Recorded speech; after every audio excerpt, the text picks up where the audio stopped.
12 वर्षानंतर या 3 राशींना होणार मालामाल. देवांश गुरु चालणार उलट चाल.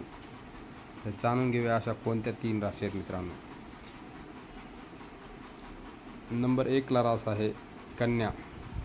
कन्या राशींच्या लोकांसाठी गुरुची वक्री चाल सकारात्मक ठरू शकते, कारण तुमचा गोचर कुंडलीच्या भाग्यस्थितीवर गुरु उलट दिशेने जाणार आहे. या काळात तुमची आर्थिक स्थिती खूप चांगली राहणार आहे.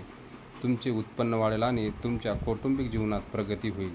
यामुळे तुम्हाला आनंद होईल. तुमची कामासाठी किंवा व्यवसायासाठी प्रवास करू शकता. धार्मिक कार्यात तुमची आवड वाढेल. तसेच या काळात तुम्ही नवीन मित्र बनवू शकता आणि तुम्हाला सोशल नेटवर्किंगचा फायदा होऊ शकतो. नोकरी करणाऱ्या लोकांना उत्पन्न वाढू शकतो. पदोन्नती संधी मिळू शकतात. जर मित्रांनो तुमची रास कन्या असेल तर चॅनलला सबस्क्राईब करायला विसरू नका.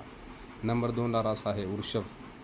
गुरुग्रहाची वक्री चाल तुमच्यासाठी आर्थिक दृष्टीने शुभ ठरू शकते, कारण गुरु तुमच्या राशीपासून धनस्थानाकडे उलट दिशेने जाणार आहे. त्यामुळे या काळात तुम्हाला वेळोवेळी अचानक आर्थिक लाभ होऊ शकते.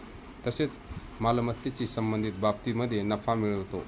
यावेळी व्यवसायात नवीन भागीदारासोबत काम करण्याची संधी उत्पन्न होणार आहे आणि जुनी गुंतवणूक चांगली परफेक्ट होणार आहे. जे मार्केटिंग, शिक्षण, मीडिया आणि भाषणाशी संबंधित व्यवसाय करतात त्यांच्यासाठी फायदेशीर ठरू शकते. जर मित्रांनो तुमची रास वृषभ असेल तर चॅनलला सबस्क्राईब करायला विसरू नका. नंबर 3 ला रास आहे मिथुन. बृहस्पतीत वक्रदृष्टी मिथुन राशींच्या लोकांसाठी अनुकूल ठरू शकते, कारण तुमच्या राशींच्या लग्नाच्या घरात बृहस्पती वक्रदृष्टीने राहणार आहे. यामुळे यावेळी तुम्ही आर्थिक लोकप्रिय असाल. यासोबत तुम्हाला आदरणीय मिळणे, राजकारणाशी संबंधित असलेल्या पद मिळू शकते. त्यांना एखादा प्रभावशाली व्यक्तीचा पाठिंबा मिळेल, ज्याचा स्वतःचा व्यवसाय आणि त्यांचा नफा वाढेल. घरात सुख आणि समृद्धी येईल. तुमच्या जोडीदारांची प्रगती होऊ शकते. तसेच अविवाहित लोकांना लग्नाचे प्रस्ताव होऊ शकतात.